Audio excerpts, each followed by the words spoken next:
Znali jsme se chvíli, už se mi zamotala hlavu. Po týdnu psaní jsme už mluvili o vztahu. A pak přišel ten osudný den, kdy splnil se mi velký sen.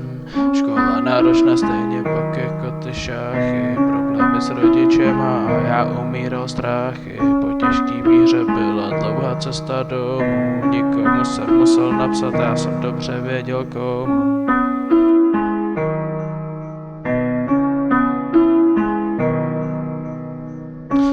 Pochvála kvůli víře, řekla, že by chtěla hodit řeč. Říkám, počkej, až budu u sebe, neboj, nebude to trvat 10 let. Lehnul jsem si obklopenej tmou, ona, že by chtěla být ženou mou. Ležel jsem tam v slzách, nemohl jsem se hýbat, byl jsem tak zamilovaný, že mi vůbec nešlo dýchat. Po chvíli mi došlo, co se kurva děje, že mi najednou světl kus naděje. Dřív mi amor probod srdce nožem, teď se trefil šípem a byl jsem jejím mužem. V tu noc jsem naspal asi tak 2 hodiny, prostě zase černá ovce rodiny. Ale kvůli tobě mi to stálo za to, protože ty jsi fakt to největší zlato.